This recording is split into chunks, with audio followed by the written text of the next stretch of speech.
Hi, Hi, how are you? I'm doing well. How are you? Pretty good. I'm a little sleepy today, so I'm trying to I'm on coffee number 3 in an attempt to Oh my boost my goodness. energy. That's fair. That's fair. Yeah. Well, it's like super sunny here today, and I feel like the sun always gives me a lot of energy. It's So, actually pretty sunny here too, which is nice because it's been really dreary. I've been painting a mural mm, outside in the cold. It's not cold, but it's definitely colder than it has been. So I think that my body's going through a bit of an adjustment. Yeah, just painting makes you sleepy. okay. Okay. I can see that. I can see that. Cool. Well, I can't wait to see the mural. Yeah, I'll be sharing it I've been sharing sort of clips of it completing, um, but I'll post the whole thing when it's done. It's so nice to Yeah. have you. I know, likewise. I've been anticipating the yellow wall conversation. Yeah. Oh my gosh, I maybe we love need this to yellow retitle wall. this to the Yeah. Yellow Wall Conversations. Kind of like how Jada Pinkett Smith has the red table talks. Yeah, You guys can have the yellow wall. I don't know, something that goes with it. Yeah.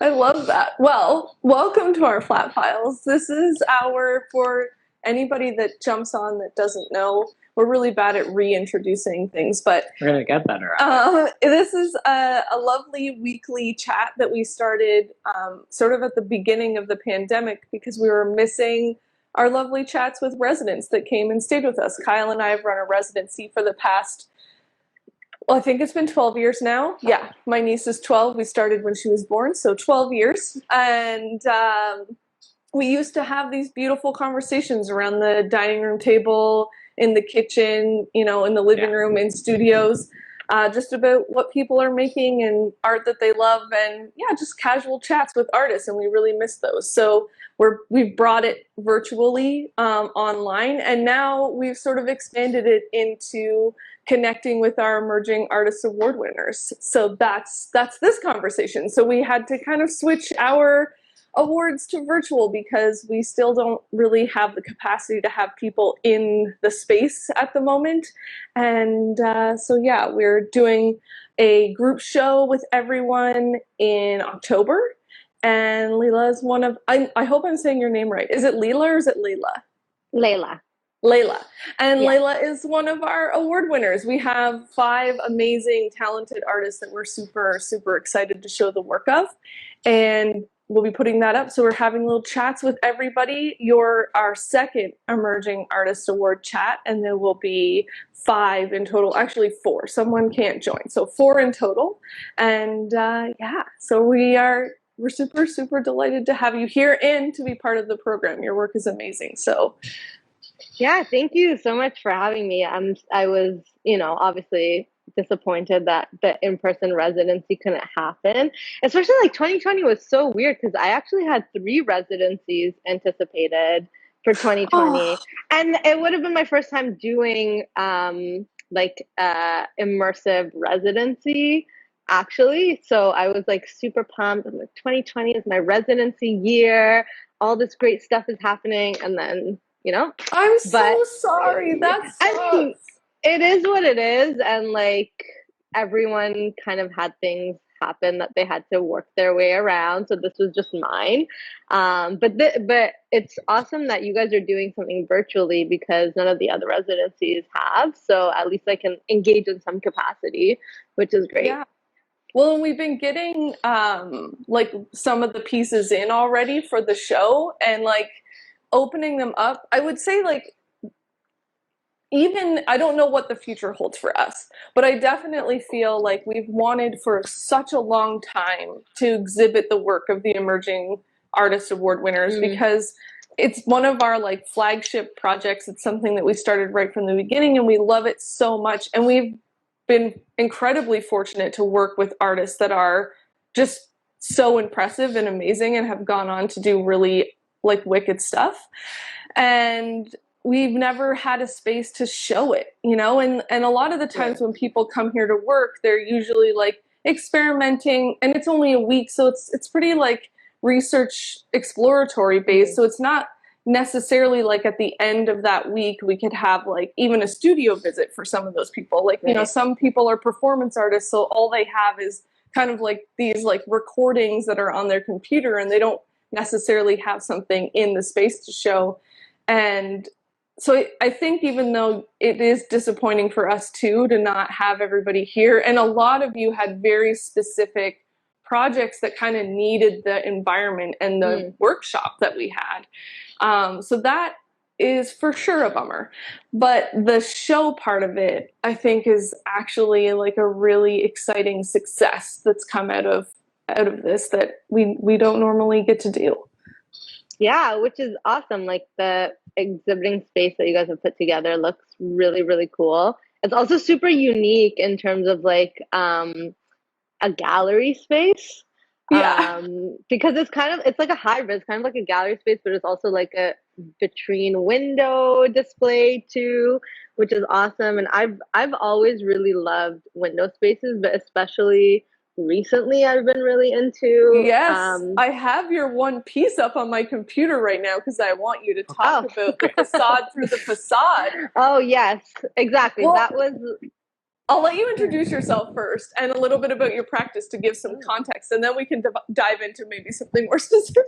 True. I guess, yeah, we never did formal introductions, but I'm Leila Fatemi. I'm a visual artist. I also do some curating, and I work in arts education as my day job at Gallery 44 in Toronto. My practice is primarily photo or lens based, but in the past year, I've kind of been expanding and working with some different mediums, which I'm sure I'll get an opportunity to talk about throughout this conversation. Yes, no, definitely. I think we've been really interested in also part of this, like looking at how these shifts and these like modifications to how you make over this past year and a bit, how that's impacted your practice, whether that be like with Josephine, it was sort of like realizing that, you know, space was going to be a big consideration. And she made this kind of like DIY shed greenhouse in her backyard so that she had somewhere to work, but also just like access to materials changed. And so she had to sort of like adjust in that sense as well. So yeah, we would love to, like, wherever you kind of want to start. I don't know if you want to like talk about, just because we brought up the studio being, or the gallery being kind of like a window display, but also this like legitimate space that people could theoretically enter. And this facade through the facade piece that you did, I think is like such a gorgeous way of working with a really unusual location. But we would also love to do a little studio tour if you're open to that as well. Yeah, of course. Sorry, I'm just gonna remove. I got a Instagram time check notification, so I like try to limit my time on Instagram. If I could speak a little bit towards sort of like the impact of the pandemic on my practice and how it kind of pushed me into working with new mediums. I guess, as I mentioned, I'm primarily photo-based, lens-based artist. So a lot of my previous projects have been very traditional in my approach to photography, like more straight photography series that are kind of visually repetitive, all shot on film. But during the pandemic, I was home a lot and I was on my computer a lot for working from home. And so my arts practice, I didn't want to be on the computer as much. And so like my photo work, even though I shoot a film, I edit and do everything digitally. So like I scan it in and do all my edits digitally. So it is a lot of screen time and like it can be pretty exhausting. So with like my work from home hours and my studio being in my house at the time, I needed to like be doing something with my hands to like get me off the screen, kind of like zoned in to a different process. So I started working with some clay, actually. I had ordered like air dry clay online. And so I was just like building some different vessels, which I'll show you when I do a quick studio tour. Yeah. But yeah, so that is kind of like working with ceramics is like really new to me. It's something that I've always wanted to do, but I never really had the opportunity or the time or sort of like the idea to incorporate it into my practice. So yeah, I would say like my practice right now is I'm working with a lot of different mediums. Like I'm working on this one project. You can see some of the work in the background. They're just all work in progress. This is a screen print, so they're both screen printed onto canvas. But Oh my yeah, gosh, they're lovely. That's a great screen print. oh, thanks. I worked with Open Studio in Toronto with Jess Palmer, who was amazing, and she kind of like showed me all the ropes, and it was a really good mentorship that I was able to do with her last year. Yeah, but yeah, so I'm doing some screen printing, a lot of collages, a lot of cyanotypes, and ceramics for this project. And this is it kind of so the project I'm working on, I like haven't really talked about it too much with anyone. So Cool. forgive me if I'm not the most articulate with it, because I'm very much still in the process stage of it. But the project, I the think working that's such title. an exciting part.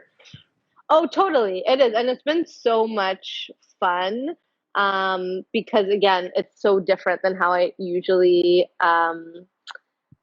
work and like navigate my work. So it's been really interesting. But the working title for the project is called A Vessel to Bend Water. And I'm working with an archive or multiple archives actually of Orientalist photographs and postcards from between the late 1800s to the early 1900s.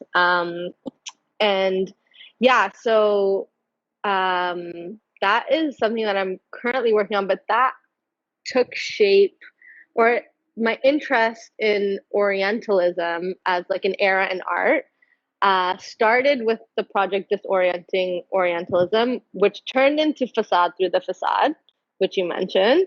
Yes. And then this project, A Vessel to Bend Water, was kind of born out of looking at Orientalist photography versus I was previously looking at Orientalist paintings. So they all, there's like a thread that kind of all my recent projects, yeah, they're all kind of like connected in some way. So I can start anywhere, really. I love that though. I think that I think it's always really beautiful to like see how something shifts into something else. And yeah, now I have like a million questions for you, but I don't want to sidetrack us from like from where I feel like I could just like throw like 1,000 questions at you right now, because like I want to know like how the different processes, like how they're impacting the way you're relating to the pieces, and because yeah, like the pieces that you've submitted that are going to be part of the show are quite different from like some of the work that's on your website. So like the tearing and the sort of like almost exquisite corpse collaging that you're doing, I really love the way you're like putting these materials together, but then it's also really different from this piece that I'm looking at on my screen, although the imagery is similar. So yeah, I just want you to keep talking about it because I just like I'm very fascinated. Well, I guess where I could start was in my art history class in my first year of university. but really, that is kind of where I learned about Orientalism as an era in art, specifically in painting. And I was really kind of like curious about it because essentially this was during a time of colonization of North Africa. And so there was a lot of like French and British painters going there and really fantasizing about the harem, about the lifestyle, about the exotic nature of the East, and depicting these images that I couldn't relate to at all, and that were essentially like pure fantasy, I would say. And so I could never connect to these images, which for me was like kind of like interesting. But I kind of just like put that in the back of my mind, and I was like, okay, well, just another byproduct of colonization. But but then I was studying. So I've been studying sacred geometry and Islamic geometry for a few years now, and incorporating it slowly into my work. And so Islamic art within the Western art history canon was always considered secondary, decorative, never within the realm of the fine art. Whereas like Orientalist paintings, for example, was like really highly revered. It's still like worth crazy amounts of money. Many like very famous painters participated in that era. And so there was this like disconnect for me where Islamic art was like never seen as fine art, because generally, most practices in Islamic art don't use figurative imagery. So it's not like images of people or things like that. Obviously, there are some eras and cultures that do use imagery in their work. But in general, it's more focused on sacred geometry, calligraphy, and architecture. Those are like the kind of pillars of Islamic art. So I wanted to sort of pose this question about why Orientalist fantasy painting is like considered fine art, and Islamic art is considered decorative arts, and that's where Disorienting Orientalism, my project, was born. So I have actually some collages that I can show you. So you can, and then I'll just like talk through how I'm thinking about this is great. But I can just, hopefully this is like pretty straight. Hold on. You guys, we're tilted a little bit too off the table. Oh, too off the table. Okay, let me see if I can do it this way. Sorry, I don't have an eye for the camera right now. But does this work? This is working. Yeah. This is working? Okay, hold on. Okay. So let me see which orientation I'm gonna show it to you guys. Sorry. So these are paperworks. Yes, these are paperwork. So each work is a series of 2 images. So the first image is taken from a book of Orientalist paintings that I have that I've scanned in. And so a lot of them look like this, right? This is supposed to depict the slave market, very hypersexualized, And so this is like the back image. And then the image in front, I've hand cut sacred geometry into it, and then I layer them over each other, so it kind of disrupts the image. So sorry, I'm trying to get it. No, you're doing great. So okay, this is like so this is where the idea behind that work kind of came from. I'll show you some more. It's nice to see them handled too, because like seeing them in an image is different than watching you lift the one off of the other. Totally. Okay, I have a question. So the sacred geometry layer, can we see that without the thing behind it? Totally. So, okay, you're hand cutting these? Yes, I am hand cutting them. Goodness. It's a labor of love for sure. Is it ever? Yeah, it's definitely. I don't currently have this work up on my website. I'm still working on the final pieces, because while I love hand cutting them, and like I said, it is a labor of love, but it's also become a very meditative practice. The they're just like not perfect, as you can assume. So I am experimenting. You can't tell if it's helpful. Okay. They look perfect. Okay, well, that's actually good to know. Maybe I have a question for you. So, like, you know, you're hand cutting them. Like, we've recently like bought a Cricut machine, like the little plotter. Nice. Like, are you opposed to something like that, or do you think that like having your kind of hand and to like kind of the mechanical process is important to the work? Well, that's something that I'm kind of like working through right now, because I do feel like I like having my hand in it, and I like the idea of me actually going in and disrupting the images myself. But I'm not opposed to, I was thinking about getting them perhaps laser cut. But a Cricut would be fine. It's just that some of the works are like 16 by 20 and 20 by 24. So they're a bit too big for the laser cutter, or sorry, the Cricut machine.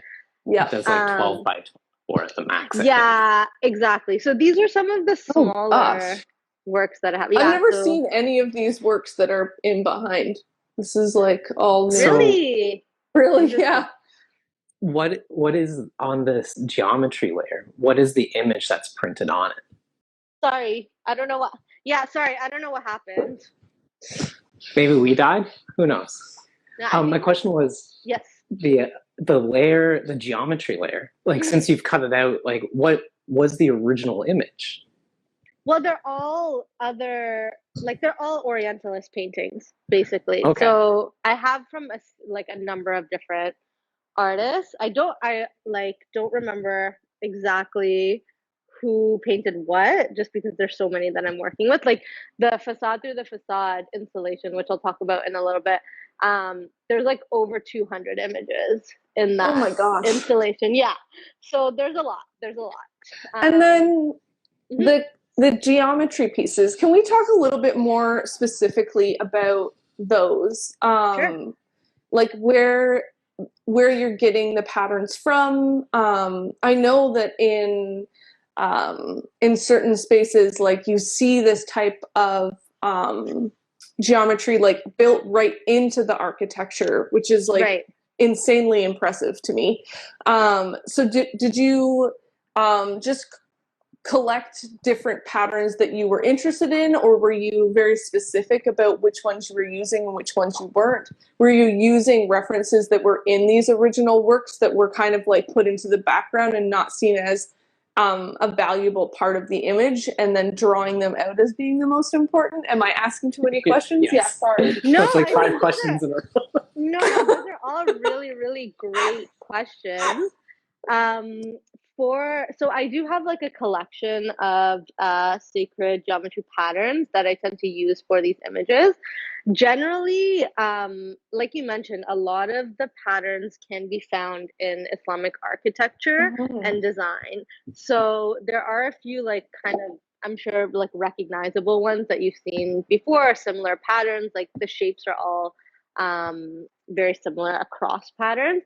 But I think for these collages, how I determine which images I'm using, or which patterns I'm using, is I try to be really intentional about what I'm showing in each image. Awesome. So I will decide on a pattern based on how it sort of like disrupts the image behind it. So like for this one, I was really intentional about picking the 2 paintings and the pattern because I really wanted like these sort of details to come out. Various gestures that were important to me is sort of how I determined which patterns I'm using. Cool. That makes sense. Yeah. It does make sense. Yeah. Awesome. Those are really rad. I really like this work. Like whatever crazy path brought you to here, I think that these are really, really cool. Thank you. What I was saying was that like you've made this like intentional kind of shift to move away from being like on the computer and things like that. I'm like, how has that gone for you? Like, It's interesting because a lot, like my practice is very research based, so I do rely on the computer when I'm like thinking through my ideas and kind of like figuring out how I want to create them, and especially with like working with new processes in the pandemic, a lot of it has been self-taught, and so I've been like relying on YouTube videos and things like that to like teach me how to coil when I'm like building the ceramics and whatnot. And even like collaging, I have to say, like collaging, I was always so intimidated by making collages because I just felt like I would not be very good at it. So even when I'm like making collages, I'm like, it seems like collaging is like such a, you do it in grade school. It's like anything can be a collage. You can do whatever you want and whatnot. But for me, because I've always been like intimidated by collaging, I'm just like, oh my God, am I using the right glue? Is this the right paper that I should be using for collage? So like I'm like psyching myself out a little bit with that process. But I think I've been really interested in it because the Disorienting Orientalism project that I just shared, I see those very much as collages. And so that sort of was my entry point into working more closely with like the collages I submitted to you guys and things like that. Yeah. What I was saying before we got super crackly was that I feel like at some point the pieces that are in behind the cutouts are almost unnecessary because the disruption that you're doing and the power that you're giving back to what you find interesting about like that conversation, the like, why is this valuable and this isn't? I think that like just letting those be valuable and beautiful pieces of art, singular unto themselves, could be also really an interesting part of the pieces that you're making. Because I think that like, I really love the layering and the way that like the imagery that it makes, but I still feel like I'm looking through those pieces to that back piece.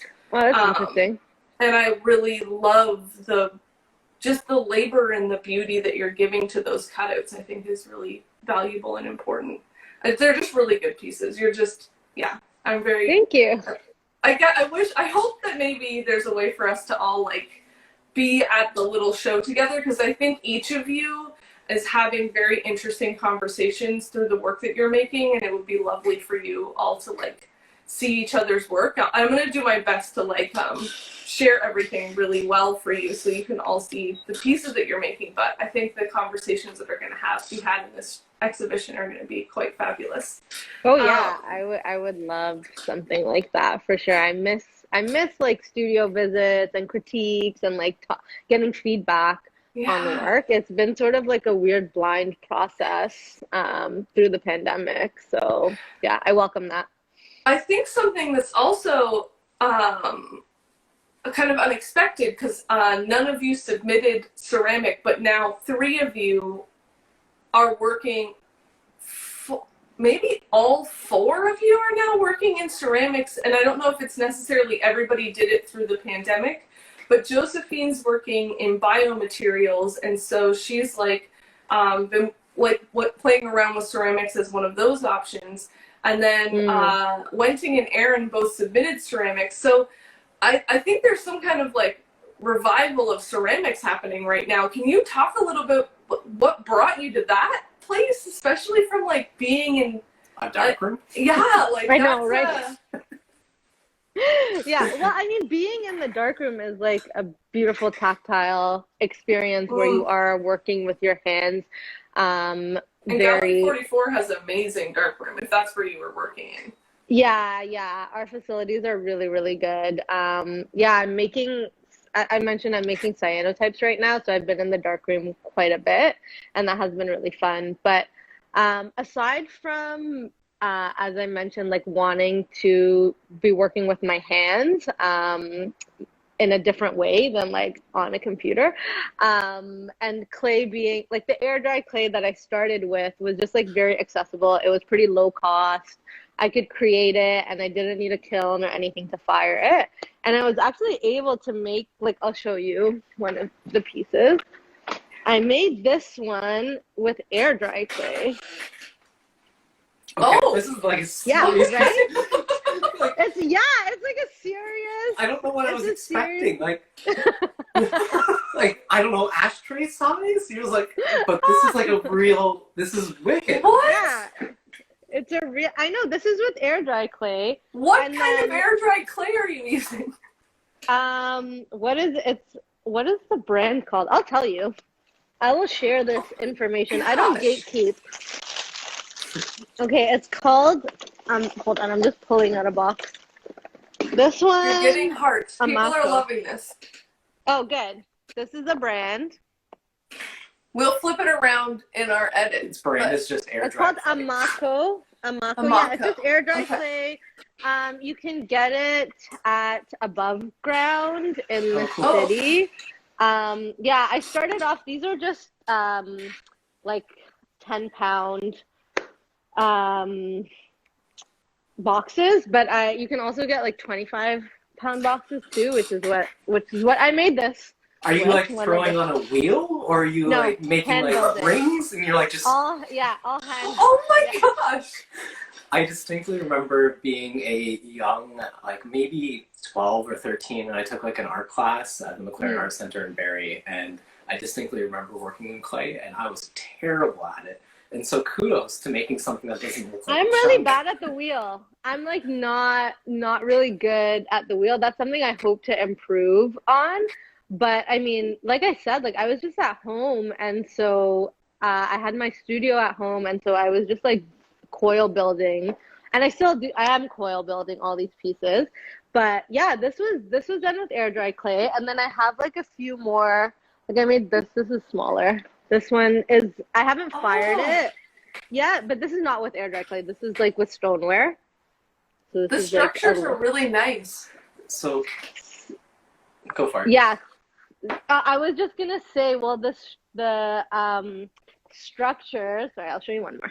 The structures take inspiration from like the images that I'm working with, which you can kind of like see behind me. So like the vessels.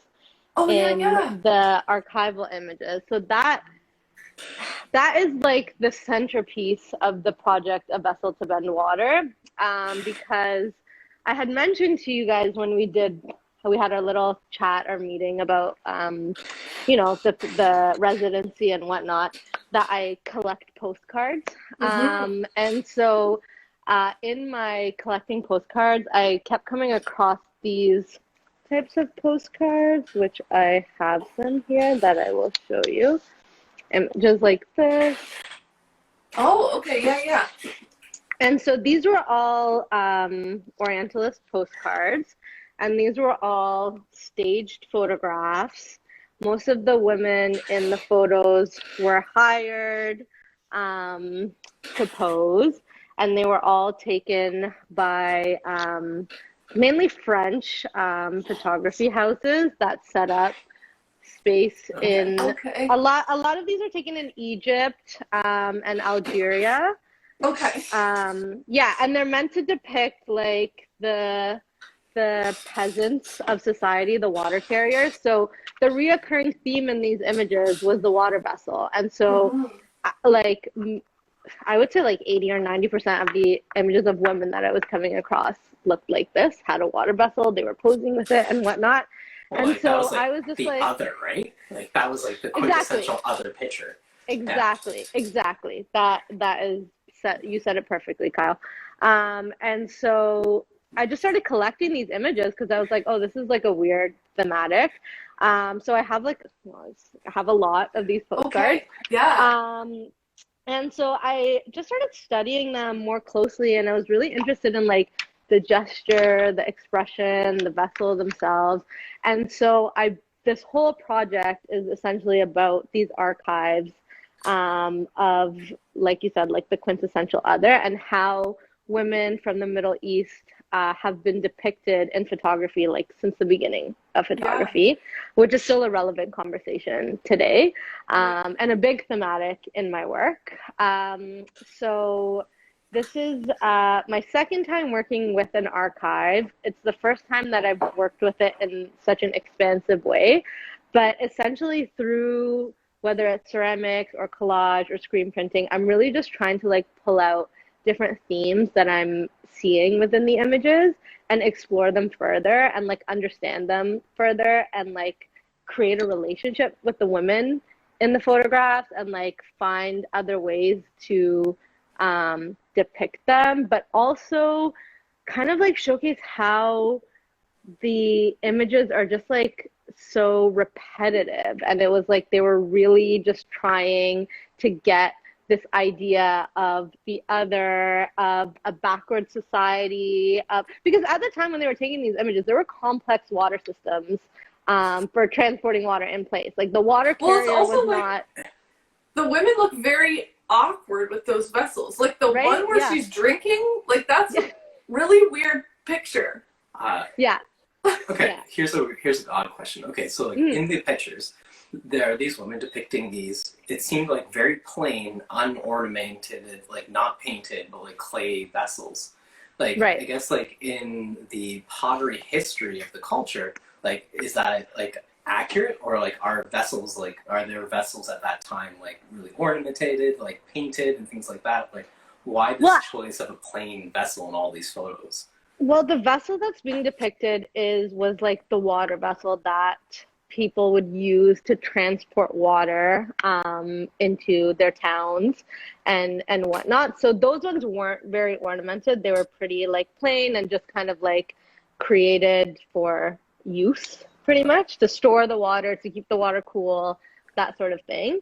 Obviously, there were like vessels that were made for other purposes, and those were more decorative.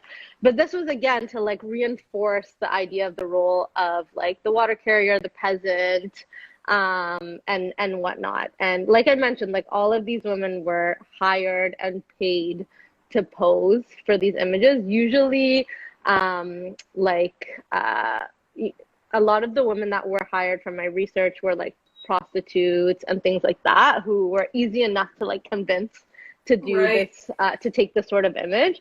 And some of the images, it's weird because women, I'm trying to find an image, but women are depicted in like two ways. They're either like with the full like niqab, fully covered, or they're like their breasts are showing. It's like super sexual. So it's just like really, I'm trying to see if there's an image here with that, or if I don't have it on hand. But you can just imagine really, in your head. You can imagine this like kind of like awkwardly draped with like really weirdly baggy, flowy like robes for no reason, and holding a water vessel. I'll just show you this. Sorry, Christy, I'm just gonna show you this. This one is like very subtle, but you can see like her breast is like poking out right there. Oh God. Yeah, so a lot of them are like this, like pretty subtle, but like explicit at the same time. Yeah. And so exploring like creating the vessel, like creating a version of the vessel for yourself, where do you think that's going to lead you? Like, was that like just a curiosity, or were you building it so that you could use it in your own photographs that are then maybe going to turn into the collages or the screen prints? Well, I was very interested in the intentional shape and form behind the vessel, and it got me thinking about like even the idea of the vessel, like our bodies being a vessel, women's bodies more specifically, like always being referenced as like a vessel to house a child and things like that.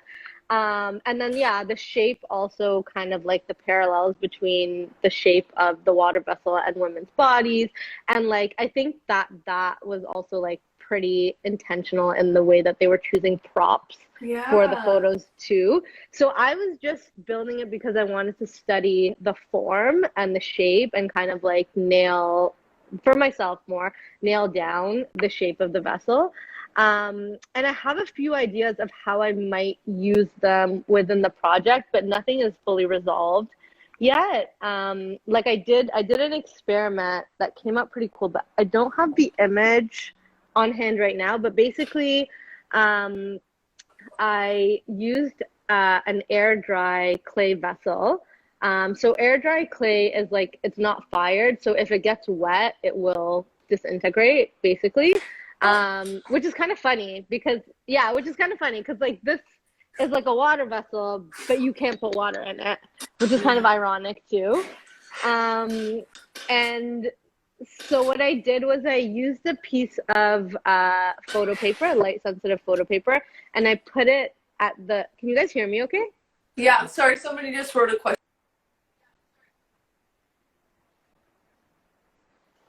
Oh, I'm not getting the updates, so I can't see.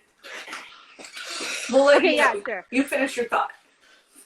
Sure. So I had put a piece of photosensitive, light sensitive photo paper, darkroom paper, at the bottom of the vessel, and then I poured water into it. I just draped some plastic over it, and I let it sit for a week. And so the vessel disintegrated, and it created this really interesting, I guess, photo, like kind of photogram lumen print of the way that the light. Yeah, I wish I pulled that, but I didn't think I was going to talk about it, so I didn't prepare it for today. It's like somewhere in the studio. But I'll share the image with you guys. I don't know if you want to like include it in something or whatever. But it was really interesting. So that was like one way that I was thinking about incorporating it, was to actually like have them with the vessels. I want them to be non-functioning. I think that that is like an intention. So even if I am using clay and not air dry clay, they'll still be greenware, so they won't be fired. And so they will still disintegrate with the water. So I'm thinking about potentially having the vessels be part of like an installation at a gallery, where like throughout the course of the exhibition, they would basically kind of like disintegrate. Yes. Yes. So yeah, that's that's one idea that I have. But again, I'm not fully resolved. I took a little bit of a break since May on creating the vessels, just to focus on other parts of the project. So yeah, so I'm planning to come back to it as the weather gets warmer, and I just want to be indoors making things. Oh, I think that that's a really beautiful conversation about like the fragility of the piece and the fragility of this concept of the other woman. And yeah, I think it's really good. I really thought, and I want to see this image that you made at the base of it as well. Oh yeah, I'll share it. It's wild. You're getting a lot of like, love that idea, dope idea, hearts. And then I wish I could see. Also, lots of hearts. And then a question that says, will you have an NFT of your artwork that could be purchased? Oh my God, the realm of crypto art and NFTs. That's like something that I'm curious about it, because I feel like it is a really interesting, we're in an interesting time with NFTs and crypto and artists' work. I feel like I need to do still a bit more research on how NFTs work. I'm just like not good with that kind of stuff. So I mean, if anyone's an NFT expert and wants to mentor me or give me tips or whatnot, you could let me. But I did have an idea for an NFT, actually with one of the collage works that I am showing with you guys. Oh, okay. Yeah, so I'm working on making that into a GIF. I still, like 10 years later, and I still don't know how to say that word. I think you can say it however you want. That's the conclusion I've come up to. As long as you sound confident when you say it, that's the way it's said. Okay. So I'm working on a GIF. Please no one correct me in the comments. If they do, it'll just be in written form, and I'll just say, oh, they're saying GIF is right. Yeah. Where with the collages, how do I explain this? Sorry. So the portraits, like I basically want them to like, because right now they're not really looking at the camera. At least one of them is not looking at the camera. So I'm working on this GIF where they shift focus, and they start looking at the viewer. Yeah, because I think that's like an interesting play on the gaze. Is someone correcting me? No, they're saying you nailed it. Okay. Yeah, so I am, like I said, I'm definitely curious about NFTs. Yeah. Well, so I've been chatting with a friend about it, so maybe if I get more details, I'll include that in our mentorship chat. I'll give you any intel that I have. Yeah. Please do. Please it's a weird world, though. Like, it just, like, came out of, well, I'm sure it didn't come out of nowhere, but it feels like it came out of nowhere, and, like, you're like, people are just selling JPEGs? Pardon me? What? I can sell a JPEG? Well, yeah, I'm like... Like, what the heck? No, exactly. I love it. I'm part of many NFT discords, and they are confusing because it's a completely different language. I don't understand basically anything that's being discussed, but... I relate to that because I'm just like, it's so different from like how we're used to selling art, exhibiting art, things like that. So it's like a whole new language that you have to learn. I mean, I'm up for the challenge. I just like, I need a mentor. I need a teacher. I need a crypto guru. Yeah. Oh my gosh. But not a cryptic guru. Yeah. Exactly. Very specific. Exactly. Exactly. I would love to share some art. Yeah, let's do it. It's like 10 to 1. Yeah. I'm looking at the time, like, we need to share art still. So at the end of our Flat Files episode, we always do a little bit of an art share because we love. Another part of what we loved about the residency was that we learned about a lot of artists and we got to share artists that we love the work of with people that were staying here. And I think that that's something that's like beautiful about building an art community. So we've kind of, at the beginning, all we did for Flat Files was share art. And then we started wanting to creep around people's studios more and see what they're actually making and learn about the beautiful stuff that's hanging behind them in their spaces. And so the art shares is tucked away at the end. So we have 2 prints here to share with you, and we always let the guest select who gets to share first. Well, I feel like I've shared a lot, so you guys can go ahead, and then I will share the work that I have. Amazing. So Kyle recently was part of an art exchange, and we just got the collection of prints in the mail like a couple days ago. We opened it like maybe 20 minutes before we came on here. So that's why I have my computer, because I don't really know any of the artists in this collection, so I had to like pull their websites up. So I participated in a print exchange called Bituminous Partings. And the concept was kind of this idea of moving away from bitumen, which is like the byproduct of the oil industry. It's like what most of our roads are made of, and a lot of... It is the generic term for an inflammable hydrocarbon such as petroleum or asphalt. Okay. Yeah. So... Super technical, love it. So I made a print, and then I think that 21 artists participated, and so everyone sent prints to Alex, who organized it. Thank you, Alex Thompson, for putting together this exchange. And like Chrissy said, we just opened it, and so I'm going to show you 2 artworks. I'll read the brief from the print exchange so that there's a bit of context. Do you want me to show the artwork while you read it? Sure. Yeah, so I just read the what bitumen is, or bitumen, I'm not sure how you say that. And then parting, it says, in geology, a thin layer of rock between 2 different strata in the Earth's surface. So the briefing says, a separation between 2 geological stratas, bituminous partings are a compression of life force parsings, the temporal layers of the Earth, rendered by pressure of passing centuries and accumulated histories. A seam mere meters thick marks divisions between eras. Such seams represent power, the form of potential energy, but are accompanied by a tremendous byproduct. What must be spent in order to reach these fuel sources? how much human technology adapted to harness bituminous partings as power, and how do fortunes rise and fall from the reliance on fossil fuels in industrial and daily life. Evidence of impacts of consumptive lifestyles on a global climate is extensive, and the scope of the issue is vast, affecting different groups unevenly. Like the geological strata they separate, access to the potential of bituminous partings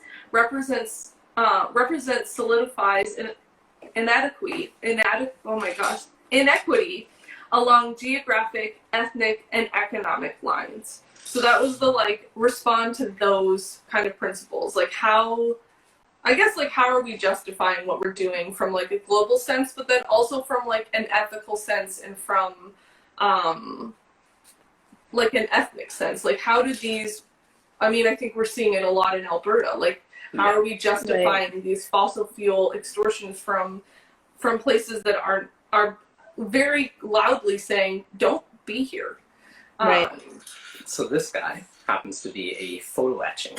As far as I can tell, it's a photo I was gonna etching. ask, yeah. It has a wicked embossment on it, and in real life, this print smells just like a wonderful oil, like an oil etching.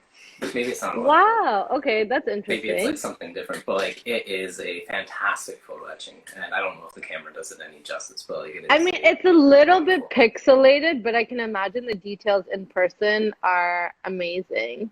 After the show, Christy and I will take a photo and we'll tag it on so you can actually see it, and it's a wonderful glory. But this is a etching by Steven Dixon, who appears to be the technician for the printmaking department at the University of Alberta. And his work, so photographer. Yeah. Another photographer. Didn't know, photographer, relevant. Who generally works with digital photographs of orphaned factories, mines, and mills that litter the Albertan landscape. So that's an image that he's taken and then he's created a photo etching out of. Yeah. Wow, beautiful. Have you ever worked in Intaglio with your work? No, not etching. I just started doing photo lift transfers on ceramics. Oh, that sounds really nice. Yeah, I can just quickly show you. Sorry, I know you guys are still sharing, but I'll just quickly. That's our first share. Okay. So you can sort of see. Oh my gosh. So this is like a ceramic tile. But basically, okay, you see this image, this collage in the background. So I'm making a ceramic collage of all of the different pieces, and then I'm going to put them together. Oh yeah, my so that's gosh. currently in progress. I have a few of the pieces. That's so finished. Wonderful. How are you printing onto it? You're transferring onto it? Yeah, I'm transferring onto clay, basically. So it's it's called a photo lift transfer. Again, I'm just self-taught, figuring it out. Many of us are. As I go, yeah. So it's been an interesting process because I didn't know that you could do that on clay. Yeah. Like a photo transfer. Yeah, there's some weird things. I recently learned that if you make a shallow tray and you fill it with plaster of Paris, you can actually put your Intaglio plate onto it, and you can print onto directly from the plate onto a plaster, and it picks it up as good as paper. And so the quality is right there, and the ink essentially gets absorbed into the plaster. But there's some weird things that I've never thought about the possibility of being able to print onto stoneware.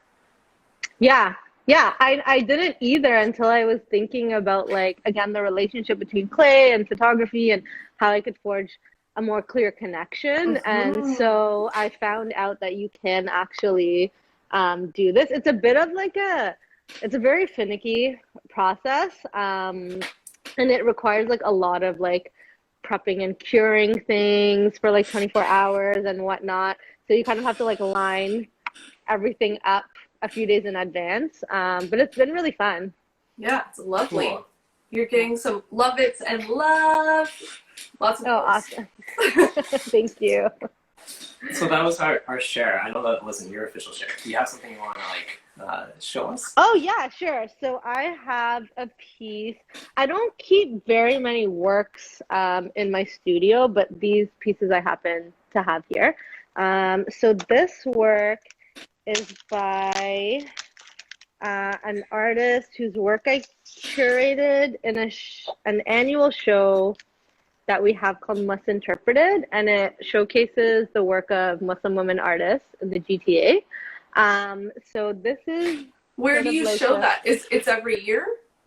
It's every year. Obviously, last year we took a pause because of the pandemic, and the exhibition is run by a project called the Truth and Dare Project, whose founder is Zahra Agji, who's a close friend of mine as well. So we usually curate the exhibitions together. But the last one that I helped with, I think was in 2019, could have been 2018. In 2019, I showed work, so I wasn't curating part of it. And then it's been on a bit of a hiatus. So we'll see kind of like what direction it takes. But it's usually held in either Artscape Daniel Spectrum or Artscape Young Place. So in the Artscape buildings. Yeah.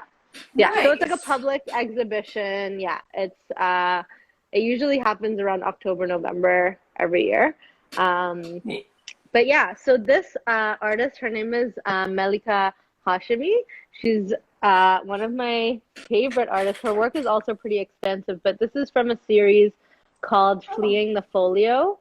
And so it's sort of like a photo collage where she's taken figures from Persian miniature paintings and inserted them into like everyday life images that she's just taken. I believe she takes the photos on her phone, like with a smartphone camera, and then created these works. So I don't know if I mentioned, but the series is called Fleeing the Folio. And this is a print that I have of hers. Oh wow. Are all the artists from Toronto that are part of the exhibition, or can anybody apply to be part of it? It's mainly in the GTA. Mélika's, I believe she's based in Kitchener, Ontario. Yeah, so a little bit outside of Toronto, but as long as you're in the general vicinity, we accept submissions, basically. Oh, that's lovely. That's like it's a giclée, I'm assuming, of like a digitally created collage. Yes, exactly. All right. Yeah. So nice. Yeah. Nice printing too. Okay. Yeah, it's really beautiful. And now I want to talk about like miniature paintings.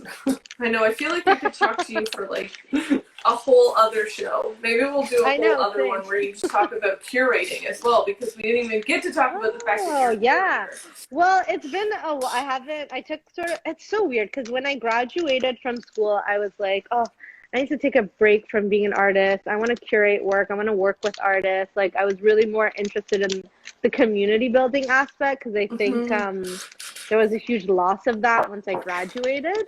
And so I took like an official 5-year hiatus from being an artist, which was like one of the hardest things I had to do, I think, because it's almost like I spoke the words into existence and then I had no ideas. Like I couldn't produce work even if I wanted to. Like just like nothing was coming to me from an artist mind, but like everything was coming to me from a curator mind. So that's interesting. So I did that for about 5 years, curated different exhibitions, worked with a lot of different artists. And then I decided I had to speak back to existence. Okay, my hiatus is over.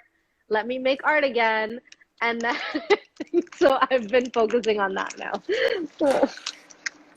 That's awesome. I feel like, I do think that there's like a power shift in your head that can happen. I feel like I can relate to that. Even if I haven't said it out loud, I feel like there are times where I'm like, this is what you are right now. And then, like you just kind of can't seem to like focus or land on anything for other parts of your brain or your personality, I guess. Yeah. For sure. here is our second share of the day. Okay, let's see. It's a little pixelated. This is again. a Morgan Pinnock. Let me see if I can just hold it still for a second. Oh wow, that's really interesting. So It Morgan, matches my room, doesn't it? Like, look at all the yellow. Oh yeah, it totally does. It totally does. Morgan doesn't have really much information about themselves, she, her, okay, on her website or her Instagram. So I don't have a lot to go on here, but I do know that Morgan is a printmaker and a weaver. So some, like, I think there's an interesting kind of correlation here with like this idea of like working a little bit more with like traditional handmade, I guess what we would consider like craft. I don't love saying that because I think that it feels Craft like I'm diminishing something that shouldn't be diminished. But yeah, this piece was part of the portfolio piece, and I don't have a lot of information. I'm presuming it's a relief print, just based on the textures of it. Kind of looks like it's actually a woodcut. If you like look at some of like the details. Wow, yeah. I can't tell if it's like a reduction, but it looks like at least like a couple blocks, maybe. It could be a well, I don't. Maybe it's not a reduction. I don't know. But like the only thing that kind of determines, like, I don't know if you can see this guy's hair, but like maybe the hair is a little bit certain in some spots, which makes me think that at least two of the colors aren't in the same block. But I freaking love this. Okay, so it's like you have like gathering. Oh yeah. It's made on a Vandercook. Yep. Oh, we're finding out information as we go. Love that. But I really enjoy this. This print like reminds me a lot of like the source imagery that I work from, which is like kind of books from popular science for kids from like the 1960s, where it's like these weird wholesome nuclear family drawings and this. It's also interesting, this like idea of like gathering around a cell tower. Like I feel like it should be like a fire there, not like a cell tower from the way they're sort of like seated around. Yeah. But I guess like, I don't know, if fires are what brought us together, I guess it's like cell phones that bring us together now. So that's kind of interesting. It's called the altar.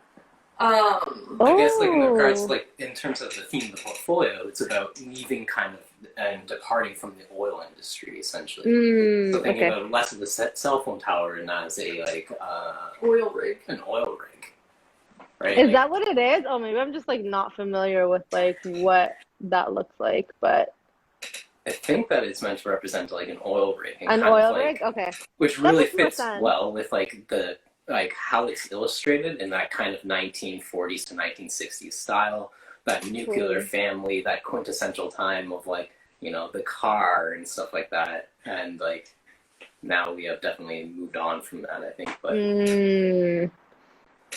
yeah.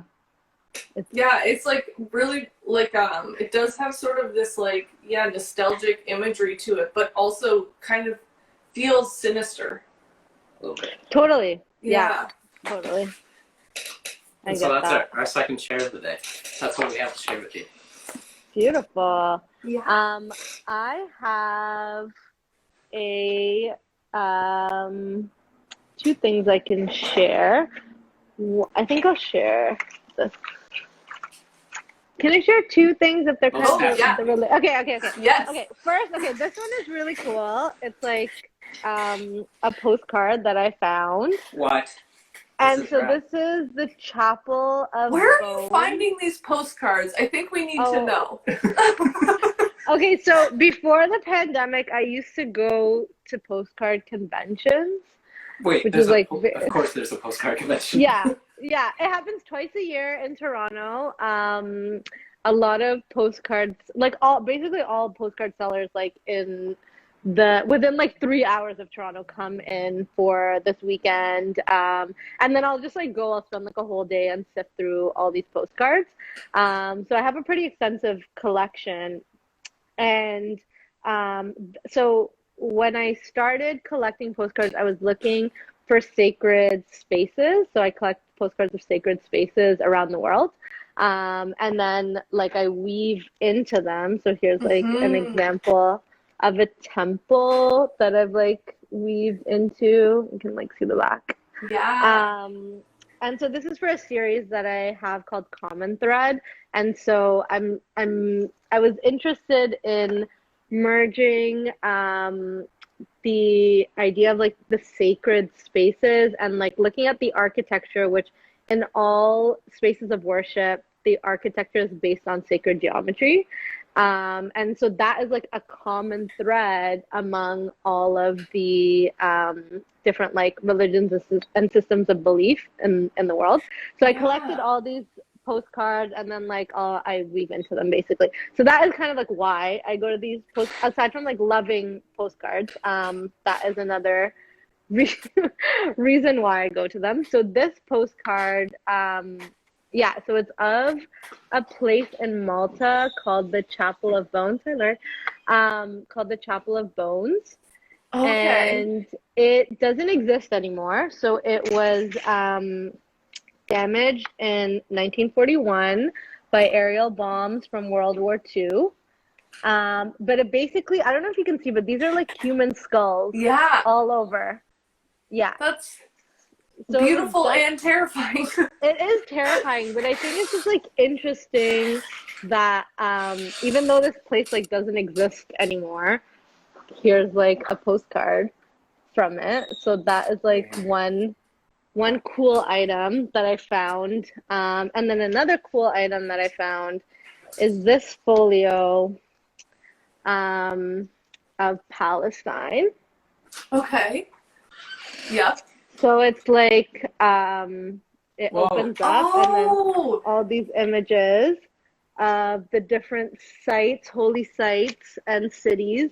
Do you know Palestine. when this was like when this was produced or published? I'm not sure what you say for postcards. It was definitely before the Nakba, so before 1940. Oh, okay. Yeah.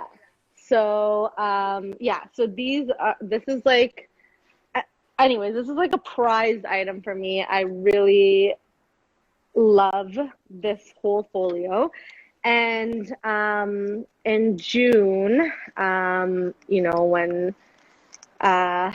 things were going on in that region, I created a fundraiser, and I took I scanned in images from this postcard folio, and I created these postcards. Oh wow!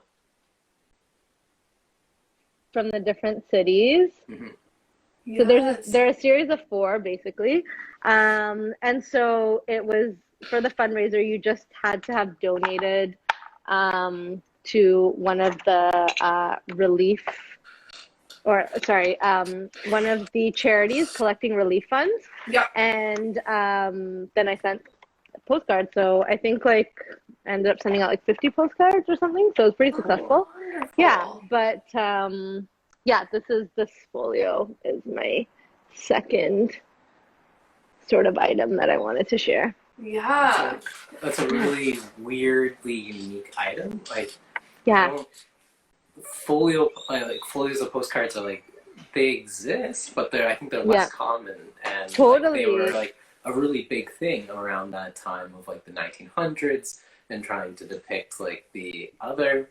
And like, I'm almost curious to ask the question, like, where was this printed? Was this like a English printer that made the folio, or? I think it must have been, because it says actually I tried to research, because it has like a little thing saying like who printed it, but I couldn't find too much information on it when I did research. But it is like, it's like souvenir of the Holy Land, so I think it was an English printer that created this.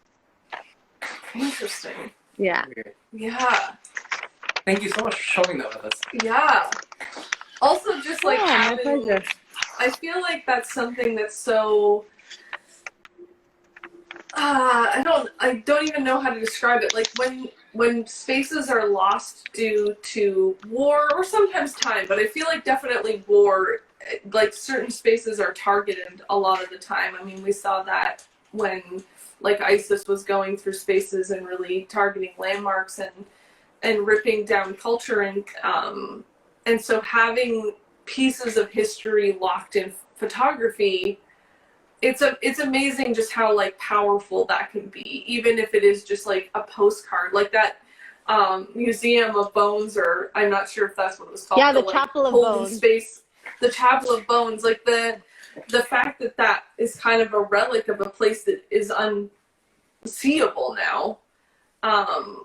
It does make like that relationship of photography with time and history and preservation and understanding so important. And I think it also adds like a totally different layer onto those images of the women, where like, you know, you really do sometimes have to dissect what you're looking at and not take it as face value, because if you do, then you might be losing like an entire and very valuable part of what's actually being shown in a picture.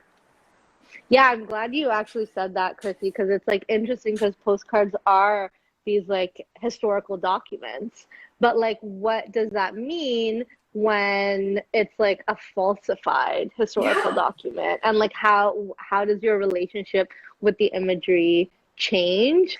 Do you even question it because you're like so used to postcards being like, I mean I think we've very much recognized that photography isn't always truth, and it's like, I think we understand that now, but when it comes to like postcards, sometimes you don't really think about it because like it's a document, you know, you don't expect it necessarily to be like a staged document. So that's why I find these images fascinating, and I'm like clearly very much obsessed with them, and they've like taken over my practice entirely. Yeah.